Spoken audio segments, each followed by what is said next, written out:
Será que vale ou não vale a pena morar no Canadá? Hoje eu quero te contar uma história muito interessante e que pode abrir os seus olhos em relação a outros caminhos de imigração. Como eu sempre costumo falar, talvez você nem queira vir para o Canadá, mas sim a sua vontade é de sair do Brasil.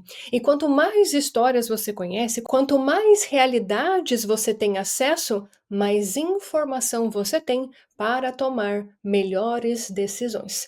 E agora eu vou chamar eles para contar esta história muito diferente. Eu quero que você preste atenção em todos os detalhes, que eu tenho certeza que você vai sair desse vídeo com vários insights em relação à jornada da imigração. Olá, sejam muito bem-vindos ao nosso canal. Olá, Olá, Lúcia. Luta. Eu quero saber diretamente de onde que vocês estão falando. Estamos em Indiana, Estados Unidos. Olha só, o Fábio e a Thaís, eles estavam morando aqui no Canadá, ficaram um tempo aqui no Canadá e eles estão nos Estados Unidos com o Green Card. Mas eu quero saber como que essa história começou. Contem pra gente, qual que é a história de imigração de vocês? Então, por onde a gente começa? Começa pelo começo. A Thaís, ela foi au pair nos Estados Unidos em 2005 e ficou um ano aqui nos Estados Unidos, e essa sementinha de sair do Brasil sempre ficou plantada lá, né? Ela sempre ficou com aquele comichão de eu quero ir embora, quero ir embora, quero ir embora. E depois, quando a gente casou, em 2015, ela não tinha comentado nada comigo, porque acho que essa semente ficou meio que dormente lá. Eu quis dar o golpe, na verdade. Aí, em 2018, ela me levou para Disney. Minha primeira viagem fora do Brasil. Aí me levou para Disney. Me apaixonei, né? Assim, quem não gosta da Disney, né? Me apaixonei pela cultura americana, aquilo lá e tudo.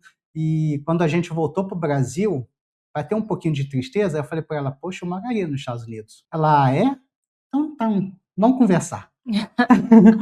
Aí, nesse ponto aí, a gente começou a sentar e planejar o que a gente poderia fazer. Que a gente queria sair do Brasil.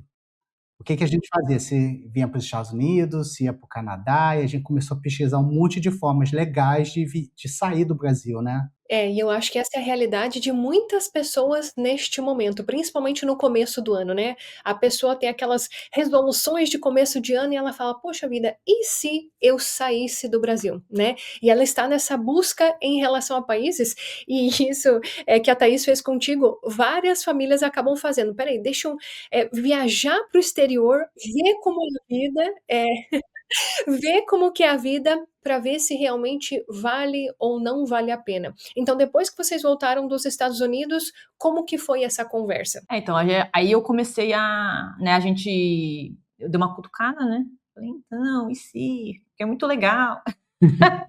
E aí comecei a buscar mesmo, a fazer pesquisas profundas na internet sobre o que a gente poderia fazer de imigração para permanente, né? Não visto de... A gente até começou a cogitar fazer através de visto de estudante, aí olhamos visto de estudante para o Canadá, visto de estudante para os Estados Unidos, eu cheguei até a olhar coisas para a Irlanda, enfim. E aí eu vi que a gente não tinha recurso suficiente para bancar isso, porque quando você faz um visto de estudante, você tem que comprovar uma renda que tem que ficar ali teoricamente parada para que eles saibam que você tem o dinheiro para se manter ali sem trabalhar. E a gente não tinha esse dinheiro. A gente tinha um dinheiro guardado, mas era bem pouco, então eu não tinha como comprovar que eu tinha esse dinheiro, e eu não tinha ninguém para que me bancasse isso também, né?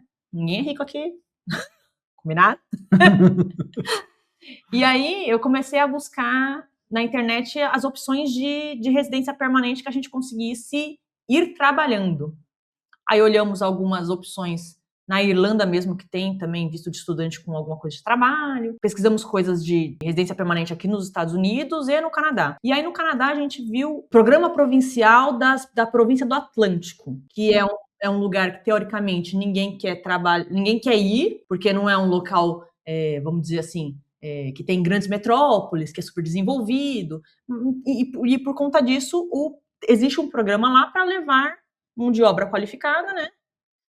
Nos pontos que eles precisam, e que eu achei que seria interessante. Só que aí eu comecei a pesquisar e eu vi que nenhum dos dois se encaixava em nada do que eles precisavam, ou seja, a gente era desnecessário lá.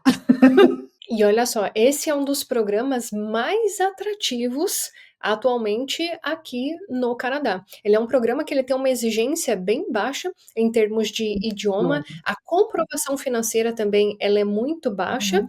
e esse é um programa até federal, é o programa Atlantic Immigration Program. Ele começou como um programa piloto e ele deu tão certo que ele se transformou então em um programa permanente. Uhum. E exatamente isso que você falou, é uma região que tem muita demanda. Uhum. Por quê? A maioria dos imigrantes, eles vão para os grandes centros. Exato. Eles não vão para essas regiões menores. Uhum. E como são, províncias pequenas ali na região do Atlântico, poucas pessoas acabam tendo interesse. Só que por ter, uma exigência menor em termos de requisitos, hoje em dia tem muita gente que acaba buscando, né, obviamente não tanto quanto os outros programas de imigração, mas que tem ajudado e muito essas províncias do Atlântico. Mas, assim como a Thaís falou, apesar de ser um programa mais fácil, não significa que seja fácil, Ele né. era mais Para isso fácil, porque ele tinha exatamente o que você falou, menos requisitos.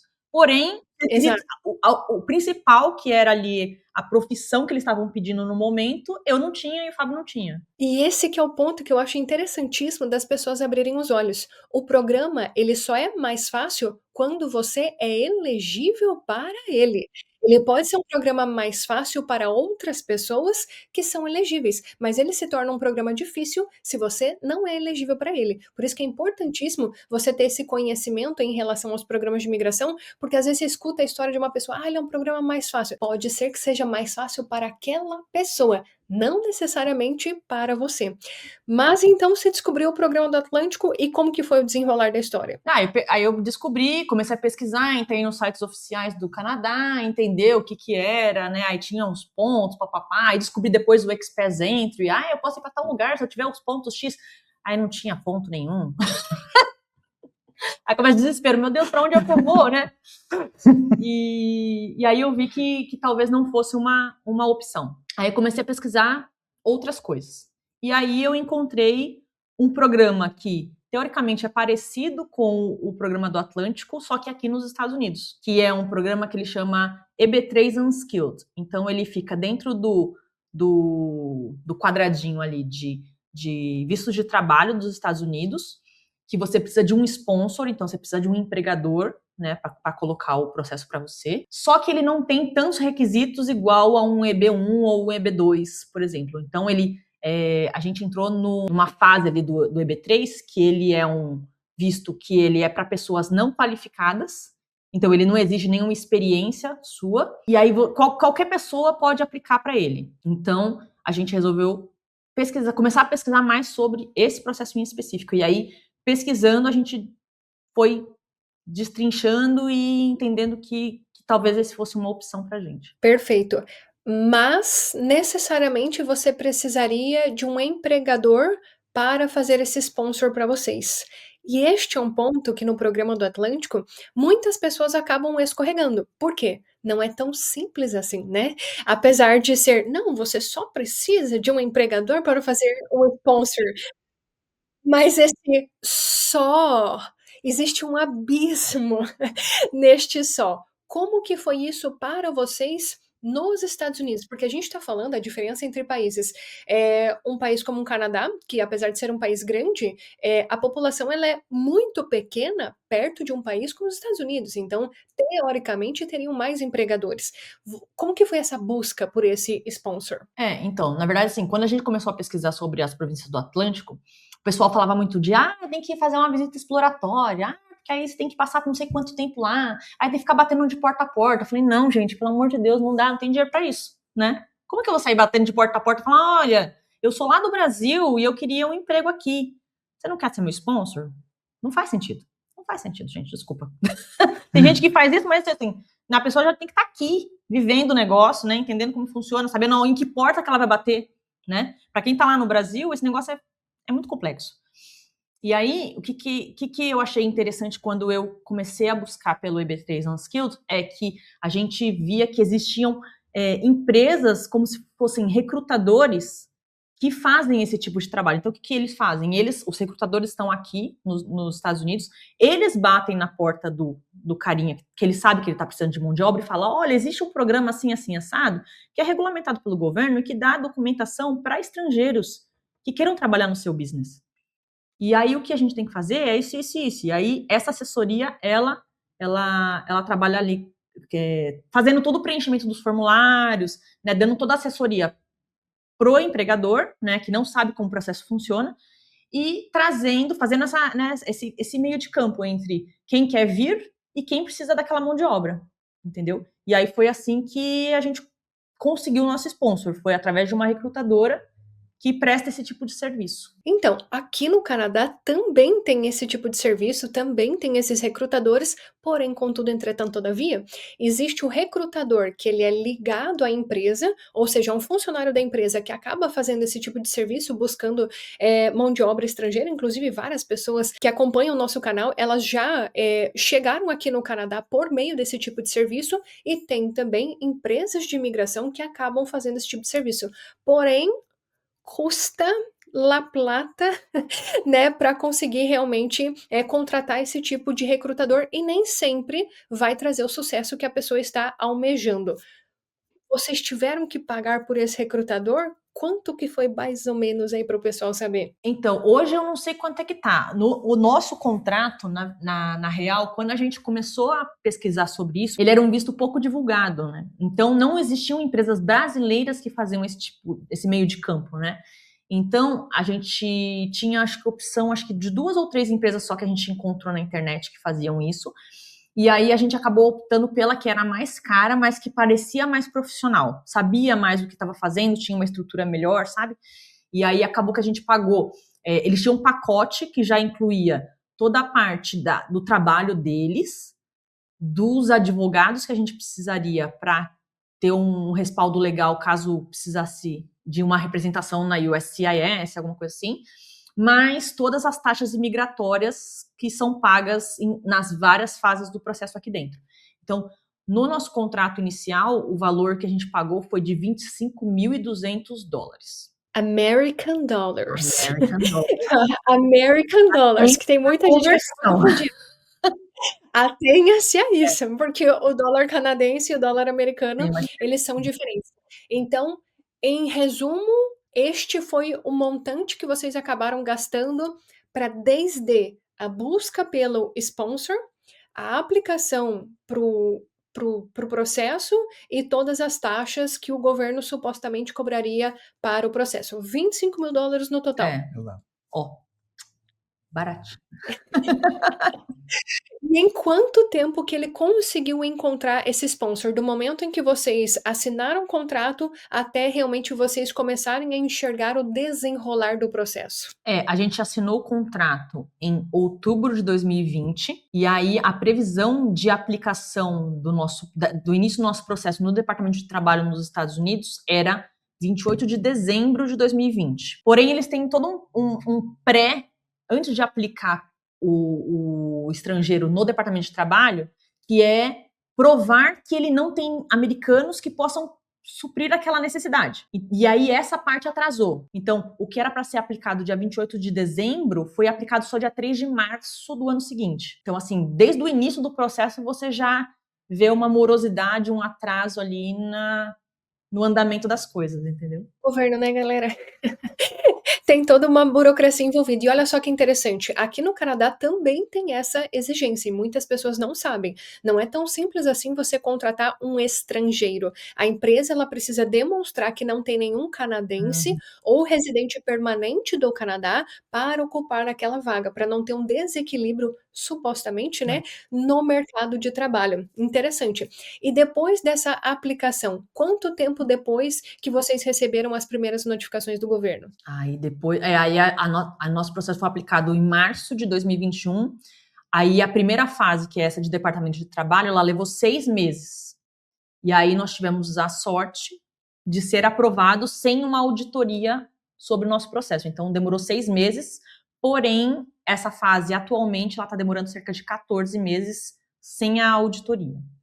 Então assim, já mudou bastante. Perfeito. E eu quero entender como que o Canadá surgiu nessa história. Porque depois de todo esse processo, vocês já tinham aplicado pro Green Card ali nos Estados Unidos, e mesmo assim, vocês decidiram vir aqui para o Canadá. Por quê? Como? Quando? De onde surgiu essa história Canadá? Acho que o Canadá nunca morreu na história, né? O Canadá ficou É, guardadinho. ficou guardadinho ali. Até a gente acompanha diversos YouTubes do Canadá, a gente sempre acompanha teus vídeos, o vídeo da Paula Buzzi, então a gente sempre acompanhou o Canadá. E o Canadá sempre teve aquele lugarzinho quente no coração, digamos assim, o Canadá não é tão quente. E nesse nosso desafio depois de nós aplicarmos, a gente ficava assim, tá, mas se o processo dos Estados Unidos não sair, a gente vai aplicar para o Canadá. Isso ficava assim, ficava sempre marcado. A gente não tinha condições de aplicar para os dois ao mesmo tempo, para ver qual ia sair primeiro. Assim, se um fosse negado, a gente ia fazer um esforço e aplicar para o outro. E ano passado, nós resolvemos dar uma pausa na nossa vida no Brasil e ir para o Canadá para eu melhorar meu inglês, porque eu não estava conseguindo melhorar o inglês no Brasil. Eu não funciono online, um curso online, então não estava dando certo. Então isso me levanta até uma pergunta. Qual que foi a exigência de inglês neste programa que vocês aplicaram? Vocês tiveram que fazer alguma comprovação do nível de inglês? Na verdade, não. Mas a gente sempre fala isso no nosso canal também, porque, assim, você tem que entender alguma coisa, gente. Porque, assim, você tá indo para trabalhar numa empresa e ninguém fala português lá, tá?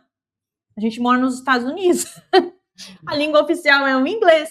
Então, assim, eles não exigem, né, que você tenha o inglês fluente, porém, você precisa conseguir se comunicar com o coleguinha, né? Porque, afinal de contas, você vai trabalhar com um monte de gente ali. E o lugar que a gente está morando em específico é bem no meio do Midwest americano, né? A gente mora em Indiana.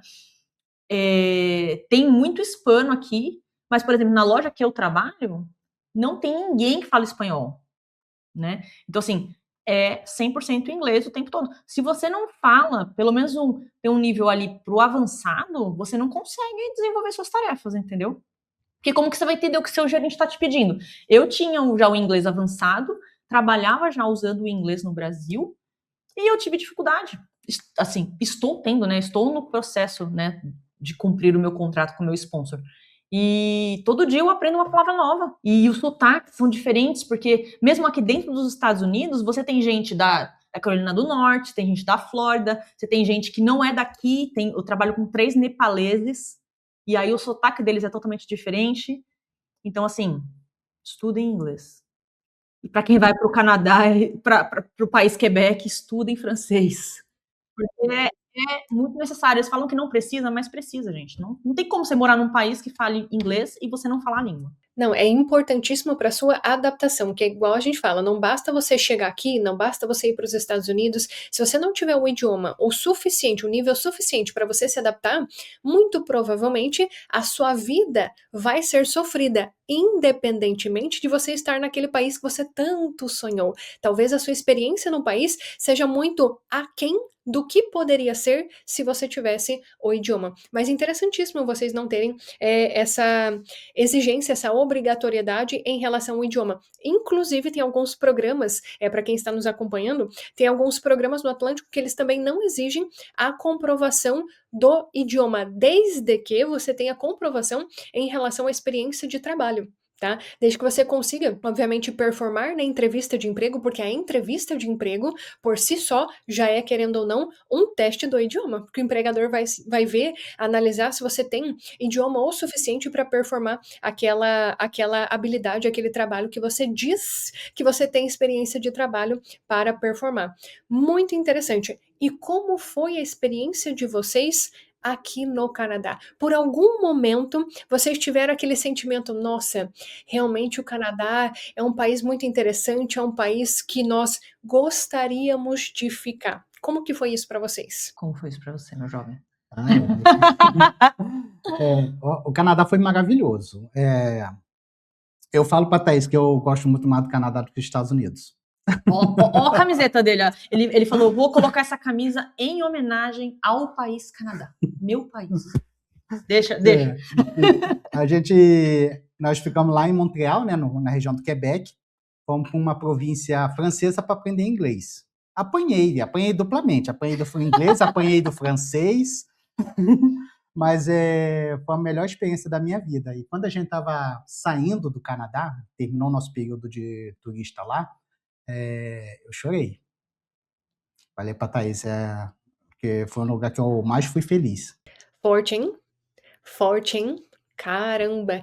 E por algum momento vocês pensaram, não, talvez se nós ficássemos aqui, tentássemos uma via para conquistar a residência permanente do Canadá, vocês abririam mão dos Estados Unidos para permanecer aqui? Nós chegamos a pensar algumas coisas a respeito. Porque assim, quando a gente saiu do Canadá, foi em setembro do ano passado? Setembro do ano passado. Você já estava quase no fim do nosso processo daqui dos Estados Unidos, né? A gente já foi para o Canadá já com o processo já quase finalizado, né? Então a gente voltou a gente voltou do Canadá para o Brasil, e aí a gente voltou em outubro, novembro, dezembro, janeiro, fevereiro, março. Em 5 meses, a gente recebeu a nossa notificação de entrevista para o nosso processo americano, né? Então, e aí o nosso pensamento era, se der alguma coisa errada na entrevista, a gente estava quente ainda no Canadá, né? Aí a gente já segue pro plano B. Entendeu? Tudo correu bem, deu tudo certo na nossa entrevista, e aí, né, fluiu tranquilamente. Mas, sim, o nosso plano era, se tudo desse errado, a gente ia engatar lá no plano menos um. Antes da gente começar o nosso plano A, tinha um plano anterior, né? E a ideia era essa mesmo. Inclusive, nesse tempo, desculpa, você me cortar, quando a gente estava lá no Canadá, a gente ficava pensando em fazer extensão de visto. É verdade. Porque aí a gente pensava assim, vamos ficar 6 meses, a gente estende o visto mais 6 meses e fica aguardando até sair a entrevista para o Brasil. Aí a gente desceria com tudo que a gente comprou para morar no Canadá, desceria para os Estados Unidos, deixaria nos Estados Unidos e ia para o Brasil só para fazer entrevista. Fazia parte do nosso plano. Só que um dos nossos cachorros ficou doente. E a gente não conseguia um médico decente lá em Montreal.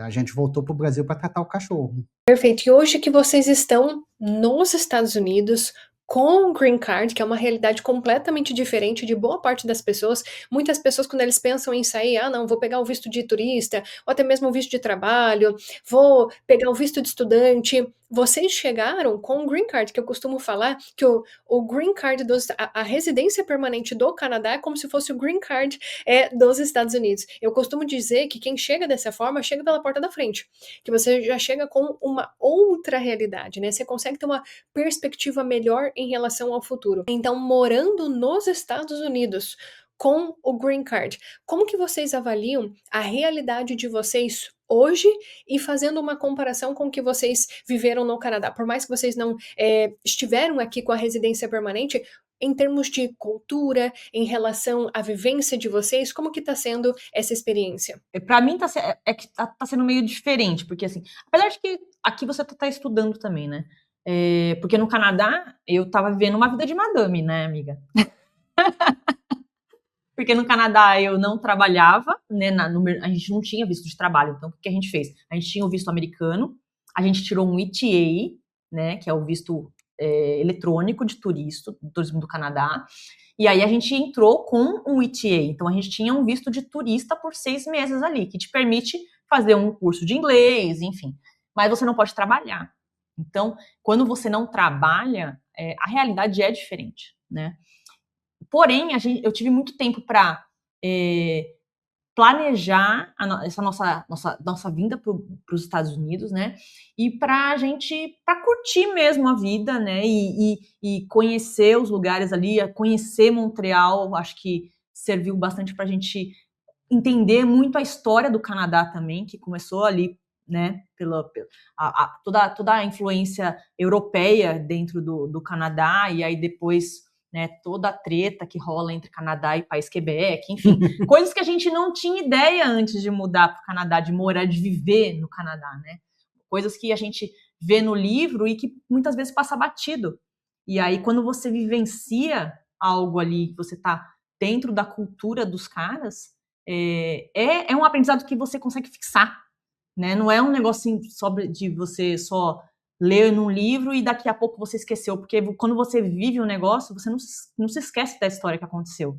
Eu acho que que a gente mais valoriza nessa experiência, eu acho que é isso, é de você poder ter conhecido, entendido a história do local, da cultura, que nem o Fábio também fez as aulas de inglês na escola e aí teve contato com muitas pessoas lá de outras culturas também, assim como ele tem hoje aqui nas aulas de inglês que ele tem aqui, também tem contato com culturas diferentes. Então, acho que isso a gente não tem no Brasil, né? Você não tem um lugar que você vá para estudar uma outra língua, ou a língua do país, por exemplo, as pessoas que estudam português no Brasil, eu não sei como que é isso, porque quais são os estrangeiros que estão no Brasil para aprender português e que tem uma escola, entendeu? Esse mix, essa multiculturalidade, sabe? É um negócio muito louco que acontece. Acho que isso é muito parecido. Mesmo a gente estando aqui em Indiana, que a gente achava que era um lugar que, nossa, deve ser no meio do monstro do milharal. Cara, tem muita gente de muitos lugares do mundo numa cidade que é desse tamaninho. É muito legal. Isso eu acho acho que é o que marcou mais. Alguma opinião diferente, meu jovem? Não, semelhante. Aqui eu estou estudando também. Eu consegui entrar numa community college, que assim, é de graça para quem tem documentos, então não paga nada. E é diferente do Canadá, porque no Canadá eu tinha muita gente na minha sala de aula, tinha muita gente da Colômbia e da China, Coreia. Aqui tem muita gente do Oriente, tem muita gente da África, tem gente do Haiti. Então, assim, muda um pouco o mix das culturas, mas a gente fica vislumbrado com tudo isso. Tem uma família do Iêmen. Eu mal sei onde fica o Iêmen. É que nem eu trabalho com 3 nepaleses. Como que você ia ter o contato com essas pessoas? Aí toda semana eles levam alguma coisa para você comer, para você conhecer a cultura deles, e aí a gente tem essa troca, sabe? Isso é um negócio que é impagável. Você não tem essa experiência em outro lugar, não sei. E é muito semelhante ao que acontece aqui no Canadá, né? Como vocês falaram que na escola também tinha acesso a pessoas de outras culturas. E olha só que interessante, você falou do Quebec, tem essa particularidade do pessoal da Colômbia. Quando você sai do país Quebec e você chega nas outras províncias, o simples fato de você não estar mais no Quebec já muda até esse ponto.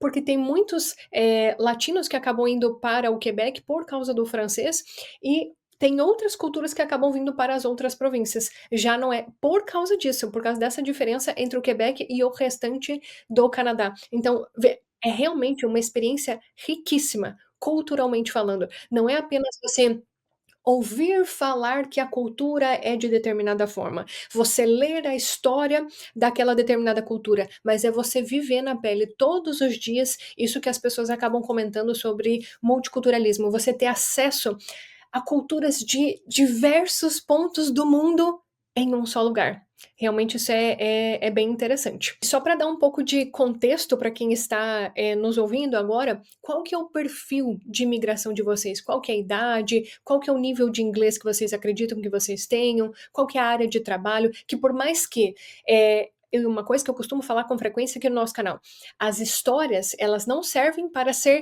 seguidas, você não vai seguir a história deles, mas que sirva de motivação para você conhecer outras realidades. É por isso que a gente gosta de trazer a história de outros imigrantes aqui, para você realmente abrir a sua cabeça para novas perspectivas. Assim como a gente está falando, que abre a sua cabeça só o simples fato de você estar em um ambiente com outras culturas. Agora imagine você se munindo de diversas histórias. Não tem como você não abrir a sua cabeça em relação aos outros caminhos de imigração. Então, qual que é o perfil de vocês para o pessoal que está nos ouvindo, para eles conhecerem um pouco mais? Isso é uma pergunta que a gente recebe muito com relação à idade no nosso canal. Porque o pessoal sempre se acha muito velho para emigrar. Mas eu tenho 50 anos, eu já não tenho mais idade para isso, gente. Não existe idade para você procurar o melhor para si. Não existe, né? Quando você estiver vivo, você tem que buscar não desistir dos seus sonhos. Eu tenho 43 anos. O meu inglês eu considero ele avançado, já trabalhava no Brasil né, trabalhava em uma multinacional, então eu usava o meu inglês bastante lá. Mas quando a gente chega aqui, a gente descobre que o nosso inglês nunca é suficiente. Então, tenho apanhado, mesmo com o inglês que eu achava que era avançado lá no Brasil, tenho apanhado bastante. Por quê? Porque muitas vezes, como eu trabalhava em escritório, o meu inglês era escrito, né? E aí você sempre tem uma ajudinha ali do dicionário, de um tradutor, né? Só que no dia a dia, você tá ali, ó, cara a cara com a pessoa e não tem tempo de olhar no dicionário para ver qual é a palavra que você vai usar. Então, esse é o meu inglês. Avançado, pero no mucho. E conta de você. Bom, E só qual que é a sua área de trabalho? Porque esse é um ponto que é Era, na verdade, né? Eu era secretária no Brasil, então eu trabalhava numa empresa multinacional, numa vaga de secretária executiva de CEO. Então era o último nível dentro da minha área de atuação. Então me considero realizada na minha profissão no Brasil. E hoje não atuo nessa área. Não sei se farei isso no futuro também. Mas uma dúvida em relação à tua história. Qual área de trabalho você utilizou para você se encaixar neste programa? Para você conseguir um sponsor? Na verdade, a minha vaga de trabalho, ela não existe experiência anterior. Hoje eu trabalho numa franquia do Taco Bell. Então, qual é a experiência que você precisa para fazer um atendimento, montar um taco, receber dinheiro no drive-thru? Nenhuma. Limpar o lobby. Então, assim, teoricamente, as vagas de EB3 Unskilled, elas são entry level. Então, você troca ali o seu tempo, né, para trabalhar para uma vaga que eles têm dificuldade de conseguir mão de obra. Por quê? Porque é um trabalho pesado, é um trabalho que ninguém quer fazer e é um trabalho que ganha mal, você ganha mal, né? Então, a troca que o governo faz é: ok, querido, você quer vir para o meu país? Eu vou te dar a residência permanente, porém você vai trabalhar para esse tipo de trabalho. Você está disposto? Está disposto. E aí o sponsor fica ali responsável pela sua documentação. E qual que é o tempo de obrigatoriedade que você tem para trabalhar com esse sponsor? A gente assina um contrato com a recrutadora de 1 ano. Então é 1 ano. Então, assim, a recrutadora que eu usei era 1 ano. Tem empresas que eles desenham de uma forma diferente. Porque, por exemplo, eu tive que fazer um pagamento para a recrutadora de uma parte de pagamento da recrutadora, dos advogados e das taxas imigratórias. E aí eu tinha um contrato de 1 ano. Tem empresas que trabalham de outras formas, porque a gente sempre fala para o pessoal fazer uma bela pesquisa, porque cada um trabalha de uma forma. Então, tem recrutadoras que você não paga nada até você chegar aqui. Aí, quando você chega aqui, é que você começa a pagar. Porém, você tem que trabalhar 3 anos para o empregador, entendeu? E aí você tem que colocar na balança o que você quer. Você quer pagar agora, já resolve, trabalha 1 ano e tchau, pode fazer o que você quiser da sua vida, ou você quer não pagar nada agora, porque às vezes não é nem querer, às vezes você não tem o dinheiro disponível, né? Então você se submete a assinar um contrato de não vou pagar nada agora, vou pagar quando começar a trabalhar, e aí você mês a mês vai pagando aquela dívida que você tem com a recrutadora, porém você tem um contrato mais longo com o sponsor, ganhando pouco. Então, essa é uma particularidade importantíssima que muitas pessoas não se atêm também nos processos aqui do Canadá, tá? Que você vai conseguir uma oferta de trabalho para uma área que a maioria das pessoas não querem ir, para trabalhar em algo que a maioria das pessoas não querem trabalhar e para ganhar um salário que é muito baixo de acordo com o que você poderia ganhar e deveria ganhar para se ter uma melhor qualidade de vida. Então, é aquela negociação que você faz. Opa, o quanto vale eu entrar no país pela porta da frente? Vale, por exemplo, no caso, 1 ano de trabalho e eu vou pagar $25,000? I'm fine. Eu aceito isso para conseguir o green card e depois eu vou trabalhar no que eu quiser e ganhar a remuneração que eu realmente valho, por exemplo, né? Excepcional. E tu, Fábio, qual é seu perfil? Bom, eu tenho 50 anos, fiz agora, pouco. Cinquentão, gente, Cinquentão. cinquentão. Sou designer, trabalho na área de design há 30 anos. Design gráfico, né? Que é quando eu chego aqui nos Estados Unidos eu falo design, o pessoal acha que eu estou projetando casa. Sou design gráfico e design web. Trabalho nessa área já tem esse tempinho, 30 anos. Eu recebi o Green Card também, mas eu não tenho obrigatoriedade de trabalhar com sponsor. Thaís é aplicante principal, eu entrei como dependente, eu estou livre para trabalhar em outras áreas. Porém, eu não considero meu inglês bom o suficiente para aplicar para empresas. Meu inglês está ali na casa de B1, B2. Quando eu fiz o curso no Canadá, eu saí com um C1, só que eu não acho que eu sou C1. E assim, se você faz uma prova escrita, beleza, eu passo na prova. Você vai conversar com outra pessoa, é outro nível, né? E a gente costuma brincar que as pessoas não vêm com legenda. Tá? Então, eu preciso aperfeiçoar mais meu inglês para aplicar para os empregos aqui. Eu tenho meus clientes no Brasil, que estão gerando uma boa renda, estou me dedicando ao nosso canal no YouTube, tentar fazer isso crescer, e vamos tocando. Felizmente, nós fizemos uma boa economia financeira, então dá para manter a vida aqui, só a Thaís trabalhando, e eu fico em casa, cuidando dos cachorros. Fica em casa, ele fica em casa trabalhando. É que acontece. Os clientes do Fábio são no Brasil, então a gente recebe em reais, né, para o trabalho dele. Então, e eu também, além do meu trabalho no meu sponsor, eu tenho clientes no Brasil também, que também recebo em real. Então, é aquilo.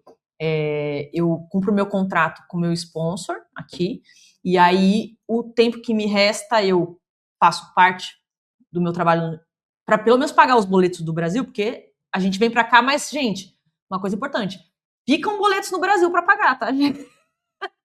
Eu tenho que pagar boletos aqui e boletos lá. E aí, no meio tempo, a gente tenta descansar um pouco, porque a rotina é puxada. E quando o pessoal fala que, nossa, a gente trabalha muito mais nos Estados Unidos, no Canadá, no início, é real mesmo. Eu estava fazendo a conta, esse mês passado, eu trabalhei 60 horas por semana, entre sponsor e o trabalho remoto. E é super cansativo. Então, esse mês agora, eu dei uma puxada no freio, falei, deixa eu segurar um pouco, porque o inverno tá chegando, a imunidade tá caindo, então tem que cuidar do corpo também, né? Para aguentar o tranco. Então, o começo é difícil. E eu costumo dizer que realmente não adianta você chegar aqui com a residência permanente, no caso deles, chegar com o Green Card, se você não realmente tem estrutura. É o nosso principal ponto aqui no canal, é você ter um planejamento para você conseguir ter qualidade de vida, mas no começo, eu costumo dizer, são 2 anos. 2 anos que tijolinho por tijolinho você está construindo algo que lá na frente vai te dar retorno. Você tem que aprender a cultura, você tem que aprender como que é o ambiente de trabalho, você vai melhorar o idioma, você vai conhecer a sua comunidade, você está em processo de adaptação, né? E ainda mais no caso da Thaís, que pelo sistema, pelo processo, ela está ganhando pouco. Então isso obriga a família a ter que arrumar realmente renda de outra forma. Então esse é um ponto bem importante e que acontece também aqui no Canadá, tá? Que acontece também aqui no Canadá. Esse é um ponto extremamente importante para você que está nesta jornada de planejamento. E por fim, quero saber se vocês pudessem dar um conselho para quem está no início dessa jornada de imigração. Imagina vocês lá no começo, quando vocês começaram a pesquisar formas para sair do Brasil. Que conselho você daria para essas pessoas? Eu acho que é o conselho que você dá.